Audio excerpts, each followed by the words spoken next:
the Queen of Pain up against the Clockwork, and that pushes QO into the mid lane up against the Lina of Super, and March has to do his hard time up on the top lane.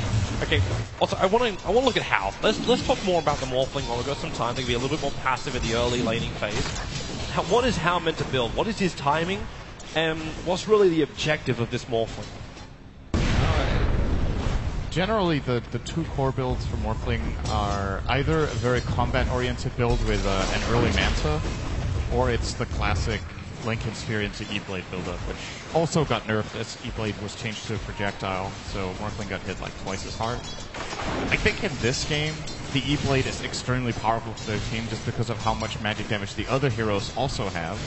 And it's a pretty good way of dealing with Smart. You want to kill him in a very quick burst rather than having sustained damage that he can just outlast with his ultimate and just running in and out of fog. So I would like to see Hal with a shotgun build in this game. I think it could work with if Super has a good mid lane. And so far he's doing okay. Yeah, he actually almost, if he was able to hit the Light Strike Array on QO, we'd be looking at a very one-sided lane going the way of VG Gaming, with QO able to pounce away, use his salve.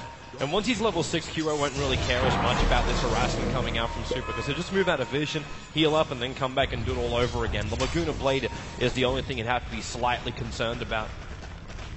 In the meantime, I also want to keep tabs on Nuts and his movements. The Witch Doctor play for MVP has made so much space to paralyze and cast. They keep catching teams out away from creep waves, away from neutrals, and just having these isolated heroes getting hit by the cast. It's almost like having an extra ultimate during a team fight. Nuts' position normally perfect on that.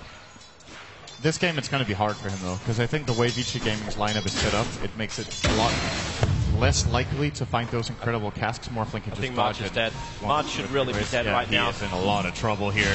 The smoke moving up by Fenrir and FY. He's got charge, but that's the reason why FY is holding with the telekinesis, so he can drag March back. And the bash onto Hal. He does the damage, but not enough to get a kill. Morphling will take it.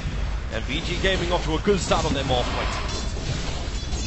And this is a hero that really does not play well from behind. That's why I think the panel were, first of all, surprised because we don't see Morphling in general, but secondly, they were talking about how they needed a fighting carry early on. And Morphling is, waveform is pretty good for fighting early, but that's like everything you have. You're not really much reliable outside of that until you start getting some decent core items, such as the shotgun build.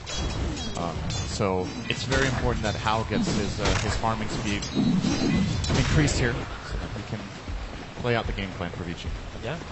Moving forward in his items. I also want to keep tabs on March, because we did see the effect where if you look over towards what happened with EG and PPD Spirit Breaker, the lowest net worth, but still having a huge impact on the game, just charging around. You've already got a level 4 Spirit Breaker. When's this going to start to affect the other lanes? Super with the Light Strike Array is the only thing that can stop the charge in. And in fact, well, QO, they're moving up for him. Ice got both Cogs as well as the Battery Assault for QO. Try and break free. The Light Strike Array not going to connect, but it does not matter. The Lina still having enough damage, and QO dropping quickly. And Super with a haster, and he might go for more. Finds the stun over on Nuts, going deeper into the tree lines, and Nuts, the paralyzing cast around, buys some space with a rocket, and the attack gives a double kill over to VG Super. That ends up being a pretty costly misplay here from MVP. Unfortunately for them, Febby did not get the Grave off. I think he got surprised by how fast QO got taken down, and ultimately didn't manage to get the Grave off. And that also gets Witch Doctor killed, because if he had got that Grave off, it's very likely that Lina would have chased, and at the very least that Witch Doctor would have been able to dodge off to the right. So this is very big for VG Gaming, getting a kill on Hal and 2 kills on Super, already a 2,500 gold lead for them. They go again on top. This time the charge will be successful, however, because FY led with the telekinesis. He knew he was able to just charge himself back down to mid lane. Big March. There's a lot of stacks inside the raiding and jungle, which are going to start to be farmed up shortly. So some power leveling will be coming the way of MVP Phoenix, and they need it. They're currently 2.5k net worth behind and rapidly approaching 2k experience behind, and we're only 5 minutes into the game. It's a kind of a, I don't want to say it's very unusual, but it's a little out of the ordinary how much experience the offlaners of both teams are getting. The Clockwork is level 5.5, minute 5:30, and so is the Spirit Breaker, more or less. He's 200 experience behind, but they're both level 5 this early.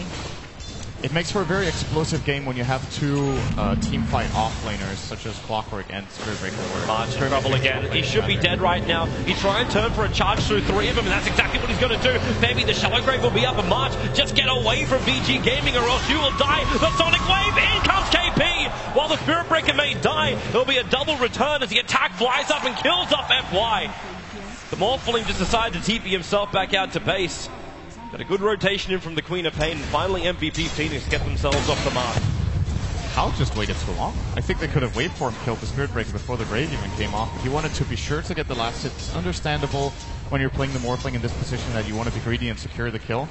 And maybe he was missing just that little last bit of damage to secure it. And the counterplay from MVP there, really important. Because this now is going to give momentum towards KP. Up to level 7 and also able to finish up his full treads. Still Ice now has his level 6 you were talking about. They're trying to do something with it. The leader actually rotated down to the bot lane to try and find some hook shot into Lightstrike Array and Laguna, just a quick pick off and then straight back to mid, but unable to find anything, he will still return to mid. Hero has to know there is a ward here. He's not regenerating when he's on his own cliff at nighttime. That means there has to be enough reward, but he doesn't know where exactly it is. It's of course on Lena's own cliff. This negates a lot of Slark's strength in this mid lane during nighttime, which is usually when he starts having a really big impact. First of all, from reaching level 6 around that time, and secondly, of course, because of the extra night vision this hero has. The Mad Cow's on the charge. I think March then realized he's going to charge right through the middle of the mid lane. And he's just trying to stick just outside of vision, if possible. He was coming down for Ice. He's actually trapped here until Hero mops up the creep wave. Wants to keep his movements a little bit more secret. I'm still wondering though, like if you do charge yourself in, can you find yourself a kill on bot lane without the Sonic Wave from KP? Is there really enough damage from MVP? We don't want to rely on 17% to win those fights. Archer's level 6, so... Here comes the charge, coming after Super QO. Just wants to dive. He's got the Shadow Dance. Lightstrike Array's going to miss here. And in comes KP with a big Sonic Wave. FY getting hit by it as well. And QO chasing up with the Shadow Dance, just stealing out that essence of Rubik. But then Fenrir buys a little bit of space. But he'll have the Dark Pact. FY going to dive back behind the tower while the comms is Margin protected by the Shadow Grave. Charging away. He's going to get hooked. Shot it down by Ice. There were still the two attacks from the tower that were chasing him. But Ice caught on the wrong side of the river. KP still with Blink on cooldown for another 6 seconds, but has that double damage rune. He wants to go back to lane. Ice, revealing himself in the lane. QO can look for the pounce right now. Able to get down there, but no leash, but they still find the kill on Ice. Waste a bit of time, but a kill is a kill. 5-5. Meanwhile, on top lane, Cal takes out the tier 1 tower. A bigger injection of money coming into that Morphling of VG. It's still so good for MVP to get these 3. I think QO got all 3 kills in that situation. He's also getting somewhat decent farm here in mid. He's tied with Lena. Of course, the Morphling now very far ahead because he hasn't rotated as much as the Queen of Pain has. With QO grabbing all of that money, it looks like he's going to be cruising toward a 10-minute Midas in that mid lane with Bottle, Wand, and a Torment Shield. This is very early. And this hero is extremely snowbally. It's one of the most snowbally carries in the game. If you get far ahead on a Slark, the game really tends to go in your favor. It's very difficult to deal with, and I don't feel like VG Gaming has a particularly good lineup against him. MVP, they'll probably really wish they used that. Oh, actually, they get it in time.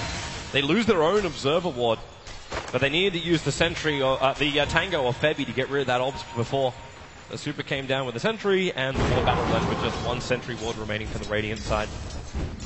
Side's looking for another kill.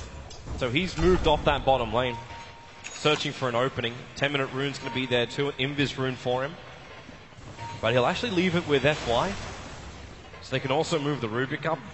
Got to keep tabs on him as well. You do not want to give him anything. In fact, what does even FY look to steal here? He's going to have his level 6 as his creep wave's going to die underneath the tier 1 tower. But what's the Rubik really looking for to control MVP? There are a couple of really cool steals. I think the main ones to look out for is the Blink from Queen of Pain. Paralyzing Cask can be really good against Slark and Spirit Breaker because they both come in close. And of course, both, I mean, a secondary mobility spell he could steal would be the Pouncer Slark. If he could grab Shadow Dance, that's generally huge, but it's a very difficult spell to steal. A Slark will usually be using another ability during Shadow Dance, and you obviously don't manage to grab it. Those are the main ones, in addition to, you know, Sonic Wave. Yeah. It's going to be difficult to grab that when the Scream should follow almost instantly. Fenrir actually being smoked up. He's here on a ward mission, leaving an aggressive ward behind the tier 1 tower where it used to be on the top lane. And March needs to charge away right now. Superstars with the Slave. They've still got Frostbite, and that's why March does not want to charge. And there will be too much damage dealt to him before he can get away. So they are able to find the kill on the Spirit Breaker, VG Gaming. At the same time, KP and Ice on bot lane. The battle continues as Ice does have the hookshot available. He's waiting for KP to blink away so then he can just lock him in. The battle gets stopped, but just goes directly for the hookshot. The blink, barely in the nick of time. Gets out of the cogs and away from the clockwork. QO did, of course, take that big flash farm as well with the rest of his team. So Weaver's up, Death Ward is up. MVP are getting a lot more team fight abilities.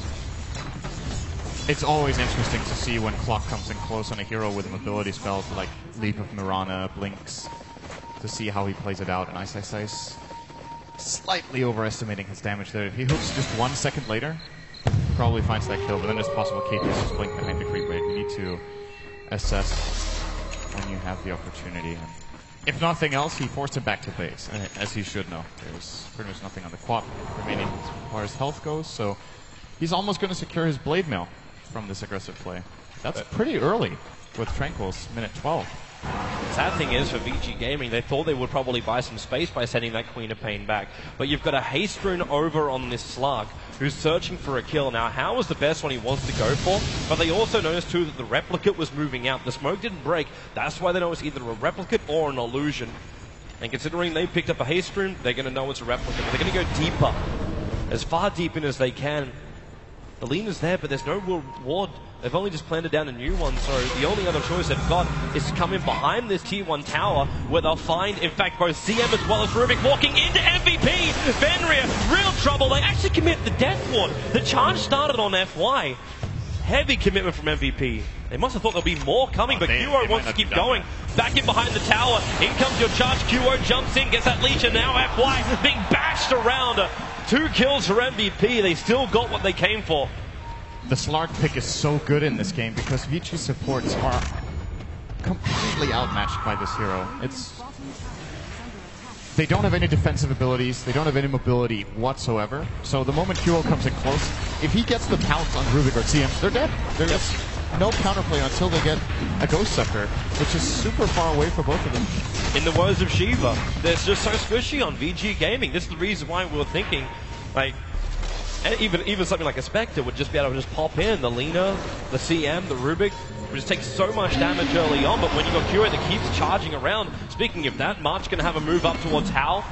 He does have Waveform available. There's going to be your first hit. Strength morphing up already. There's no more support coming here, and he'll make a replica so we can play the positional game. And March just needs to run himself out. But QO on the way in, going to go for the Dark Pack. And up on the back of Morphling. Remember, he's still going to get this charge, but unless he gets Perma Bash right now, he's not going to die. But they're just 17%, he's still got the Replicate Waveform up. And the jump away to safety. He had 12 one charges up his sleeve as well. How ice cold have you got to be to use Waveform first, instead of just replicating out immediately there? Wow. That was really, really close. With a little bit extra luck there from March, they would have been able to grab Hal. But they sent him back to base. Again, some good aggression coming out from MVP. And the good news for VG Gaming is that they obviously don't know this for sure right now, but they've got to have a pretty good feeling that Hal is ahead as far as farm goes. He does have the highest net worth in the game right now.